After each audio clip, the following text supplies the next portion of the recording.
Shigeru was an ugly loser who lost his job and will to live after a girl framed him for being a molester. But when he gets a chance to go to another world, he sacrifices his looks and ability to touch girls in exchange of absolute power that turns him into a god. Shigeru was always ugly, but he was never a bastard. He was a regular office worker who didn't let his ugly appearance stop him from being an upright human and living his life to the fullest. He treated everyone with respect and had a modest social life. But everything changed when a woman falsely accused him of touching her on a train. No one believed him just because he was ugly, and the matter soon went to court. Shigeru pleaded guilty to pay a small fine and get out of it quickly, but his plan backfired and he was kicked out of his job for being a certified molester.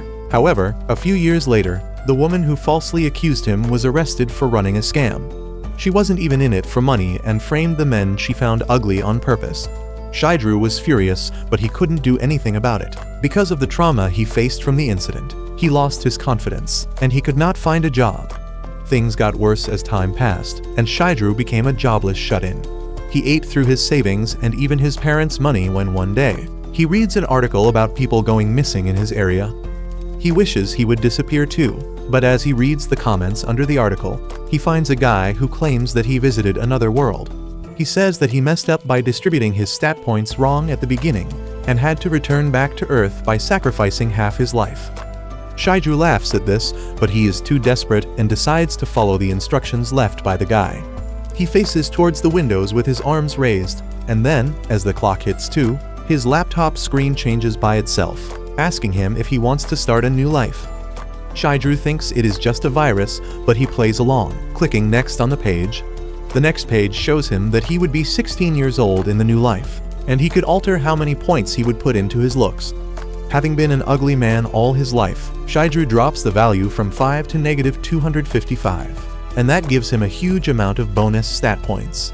Not only that, Shigeru finds that the more negative features he chooses for himself, the more stat points he gets. He immediately begins typing things that no one else would want, like getting his income reduced by 10,000% and losing 10% of his HP every time he touches a girl.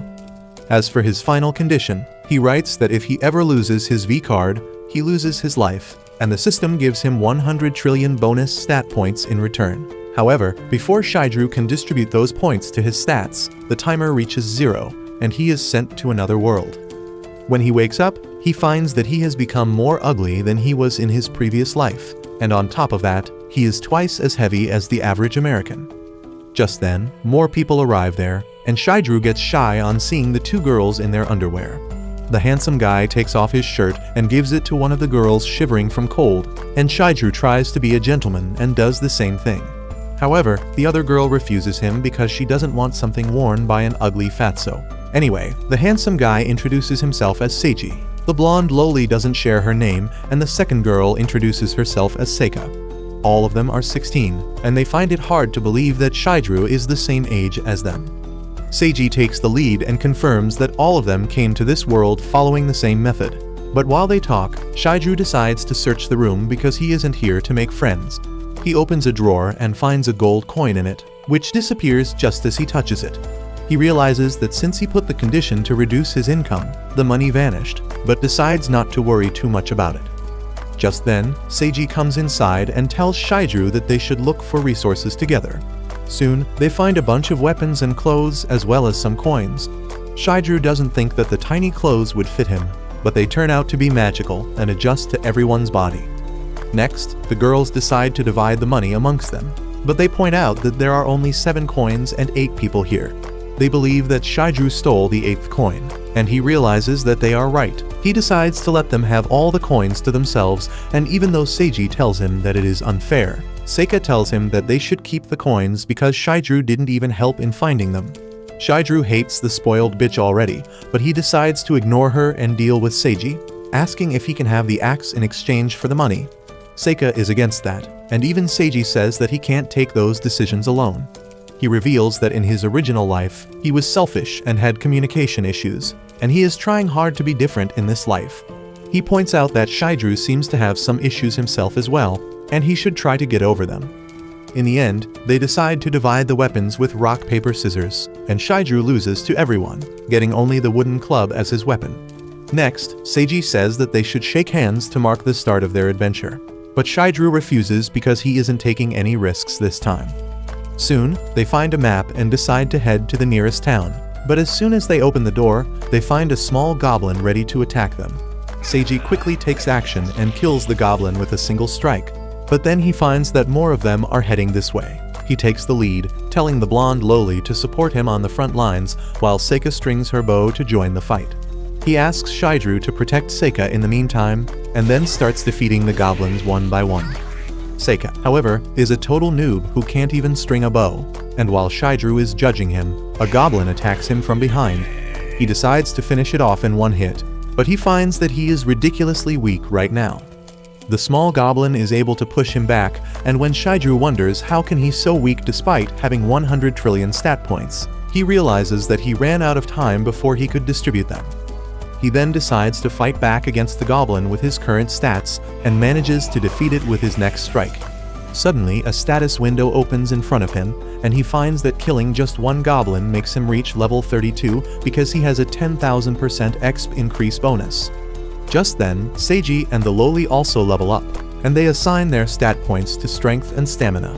Shigeru realizes that they can't see each other's system window, and he decides to put 1 trillion points in each of his attributes for now. Just as he does that, his system window starts to glitch and a golden light shines on him. Shigeru wonders what is happening, and then his system reveals that his class has been decided based on his stats. His class is the Almighty God, and Shigeru can't fully grasp what that means. He is snapped out of his thoughts as a goblin starts hitting him, but his attacks don't do any damage at all. Shigeru decides to try out his strength against the goblin, and he hits it with a finger flick, which is enough to send it flying to the stratosphere. No one else sees what just happened, and they think that it was just a gust of wind. Seiji and the Loli resume hunting the goblins, but Seika is still struggling with getting her bow ready. She gets teary-eyed and Shigeru decides to have pity on her. He acts like he is a bow maniac and needs to string one immediately so that Seika doesn't feel bad about taking his help, and his trick works on the stupid girl. She hands the bow to Shigeru, who uses his 1 trillion dexterity points to string the bow in one fell swoop. Seika is impressed and insists that he shoot one arrow as a thanks, and Shigeru decides to try one of the skills he got along with his class. He selects the Thunder Arrow skill and then launches the arrow ahead, but instead of hitting any goblin it flies towards the sky instead. Shigeru wonders if his accuracy is that bad, but then suddenly, a gigantic magic circle appears in the sky and a majestic thunder dragon comes out of it, hitting the ground and killing all the goblins. Everyone is shocked to see this, but Shigeru just says that he was in the archery club where they teach this type of stuff. Seika believes him once again and then decides to support her friends in the battle, but she just randomly fires arrows even without aiming. Seiji and the Loli decide that they should handle the rest of the goblins as well, and Seika soon runs out of arrows. She gets gloomy and disappointed at her uselessness, and Shigeru pities her yet again. He uses a skill to turn a stick into more arrows and tells her that there are some item drops on the ground. Seika gets happy to find them, but she wastes them all again anyway, and in the meantime, the other two finish off all the goblins. Soon after that, they reach the town, and while everyone else rushes to eat something, Shigeru decides to go his separate ways because an ugly loser like him needs to be alone. He sits near a fountain and realizes that he is hungry too, and just then, a cat arrives there. He is about to pet it, but stops fearing that she might be a female and he may lose 10% HP if he touches it. Just then, Seika arrives there, and Shigeru is so startled that he falls into water. After he gets out, Seika tells him that she bought a burger for him because she knows he is broke, and she wanted to thank him for helping her earlier. Shigeru begins to see her in a more positive light and accepts the huge burger, but coincidentally, their fingers touch, and he gets a powerful shock that makes his throw the burger away.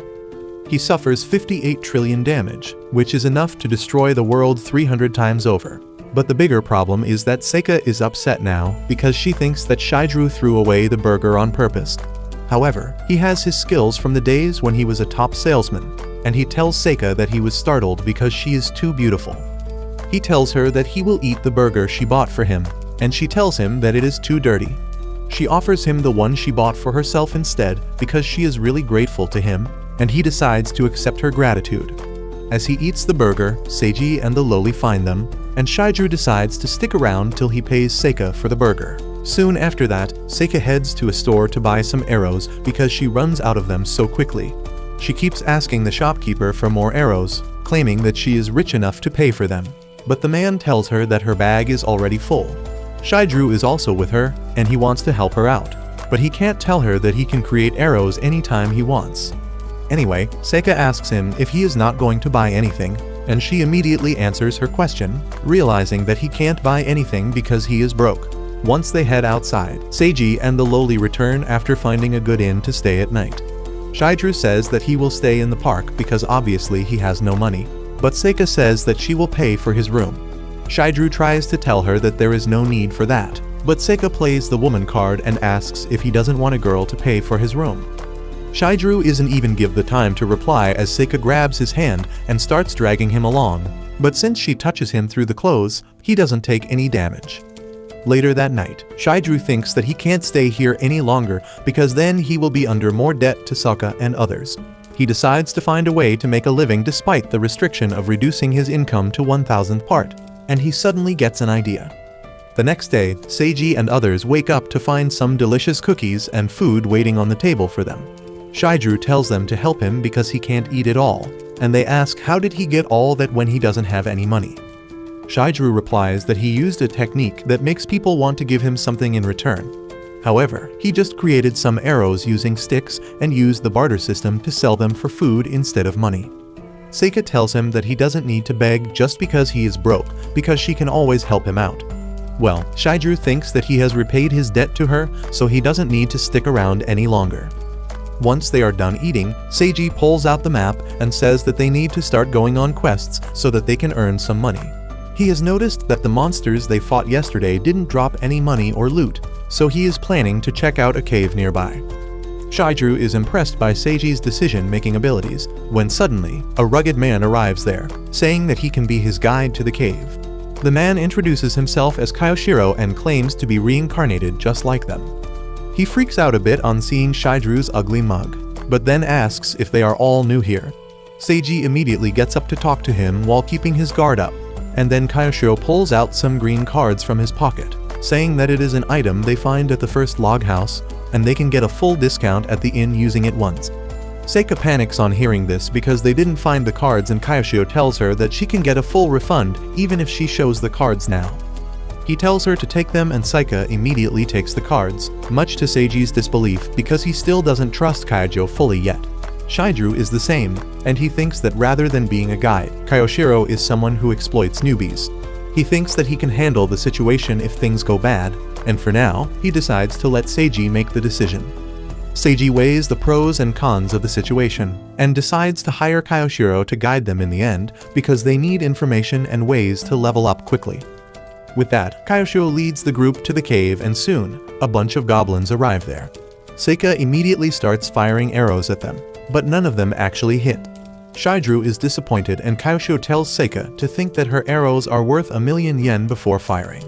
Even though she is proud of her wealth, imagining the high cost makes Seika more careful with her aim, and she is able to take down a goblin with a precise strike. They move ahead after that, and Shigeru is surprised that Kyoshiro is actually doing a good job as a guide. After that, Kyoshiro guides everyone on how to use their weapon properly, and Seika relapses into her old habit of shooting arrows mindlessly. Kyoshiro asks Shigeru if he is not going to practice, and he replies that he doesn't have any suitable skills right now. Kyoshiro gets that it is hard to level up with staff as his weapon, but he asks Shigeru not to be disappointed because the ultimate skill of the staff is really awesome. Shigeru already knows this because when he went to the forest to make arrows, he encountered a giant orc and decided to try his strongest skill against it. However, the system warned him that if he used that skill, everything within a radius of 200 kilometers would be wiped out and over 1.5 million people would die, so he cancelled it immediately. Anyway, Kyoshiro tells him to be active on the battlefield or he will be forced to retire just like him. He begins telling the story of how he used to be in a mercenary group, but while their leader became a king, he fell off and had to retire. He begins praising the king, saying that he is at level 80 and all his stats are over 160, but that is incredibly weak for Shigeru. After that, they finally reach the cave, which looks like ancient ruins, and everyone is excited to explore them, but Seika is scared. However, once she reaches the cave, she gets curious about the limestone spikes and starts sulking when Kaiosho tells her to stay away because they are dangerous. Shigeru wonders if Seika is actually a kid, and Seiji asks her the question in a more sensible manner. He first reveals that he was 30 years old in the other world, and then Seika says that she is 17 years old in real life and preparing for college. While Seiji begins talking about her studies, Shigeru realizes that Seika is at least academically smart. After that, they fight against some monster bats and reach the boss room, and Seika finally learns about thinking before taking an action. Kaiosho tells her that she shouldn't enter the boss room because she will die immediately at this rate, and Seika backs away. Seiji decides to call it a day and thanks Kaioshiro for his help, and he replies that he will make a good leader. However, before returning, he has a special event for the newbies, and he leads them to a conference room to throw a party for them. He says that another summoned person created this safe space where no monster or magic can reach, and inside, there are chips and drinks. Shigeru immediately uses his poison detection skills and finds that the rims of the cans have been spiked with a sleeping drug. Luckily, Seiji is cautious enough to turn down the offer, but when Kaiosho acts sad and depressed, he apologizes for doubting his sincerity. He agrees to celebrate with him, and Shigeru is low-key disappointed by Seiji's goodness. Anyway, everyone begins to eat and drink, and Shigeru decides to distract them with a conversation so that he can cast antidote magic on them. He asks what they all did before coming here, and the vibe of the room quickly dies down. Shigeru realizes immediately that everyone here ran from their previous lives, including himself, but then Seiji decides to open up about his past a bit. He says that he left school after getting bored of everything, and decided to start his own company called Success Life. Shigeru remembers that he once went to that company to make a sales pitch, and the CEO looked a lot like Seiji. Turns out Seiji remembers him as well because he made a big impact on him, and though he doesn't disclose his name, he reveals that a salesman came to him without an appointment and tried to sell him an expensive copier. He tried to bargain, but the salesman said that he would make him smile and never let him down. He also asked him to take it easy because he was the CEO, and inspired by his words, Seiji let his employees run the company. Luckily, his company made it big and everything was going well, but then he decided to replace his staff with AI, and that bankrupted his company. He became depressed and felt like he wasted the opportunity that the salesman had given him. That's why, when he came here, he swore that he would never let anyone down. He suddenly reveals that the salesman's name was Shigeru too, but our fat guy pretends that he was not the salesman. Soon after that, everyone falls asleep as a result of the drugs, and Kaiosho brings his gang of thugs to take them away. However, Shigeru is only pretending to be asleep so that he can deal with the thugs when the chance comes. The thugs start handcuffing everyone, and just as Shigeru is about to do something, Seiji gets up, telling the thugs to not harm his party. Kaiosho doesn't take him seriously because he knows that Seiji can barely stand, and he tells his men to carry on with their work. Shigeru can't use his abilities now because he doesn't want Seiji to get caught in the crossfire, but luckily, Seiji tries picking a fight with the thugs, only to get slammed at the wall. Kaiosho tells his men to not hurt their products because that will reduce their value, and Seiji gets mad at hearing this. He says that the people who come here have already been broken by life, and when they get a second chance, people like him push them down. Kaiosho tells him to lecture someone who will listen and tells his men to pack him up. Shigeru decides that it is his time to join the fight, and he simply jumps upon the bandits, squishing them under his weight instead of using his attack stats. He tells Seiji to take the girls and run away, leaving everything to him, but Seiji refuses to leave him in danger alone. He tells the bandits not to mess with them because he can take them down in one hit, but everyone thinks he is bluffing. The bandits dash towards him, but Shigeru decides to intercept them by bouncing around, absorbing their weak-ass punches and crushing them under his weight. Kaiosho tells his men to deal with the jumping pig first, and Seiji asks him to run away because he will handle it. The thugs jump Shigeru, even though they don't really do any damage, but then one of them puts his fingers up his nostrils. Suddenly, a bright light starts coming out from Seiji's hand as he tells the bandits to back away before his light of truth pierces their evil hearts. They are taken aback and ask what is that skill, and Seiji explains that he made an oath in his special note that he will never let his friends down, and if he ever does that, he will pay the price for it.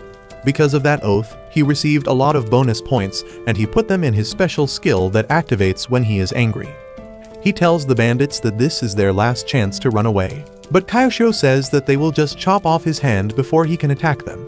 Shigeru decides to see what Seiji's attack can do, and he becomes a shield for him, telling him that they need to work together because they are outnumbered. Seiji then uses his special skill to transform into a Super Saiyan form that even Goku hasn't unlocked yet, telling the thugs that they will pay for their sins now. But that's where this video ends. Remember to like and subscribe to the channel. Thanks for watching, and I'll see you next time.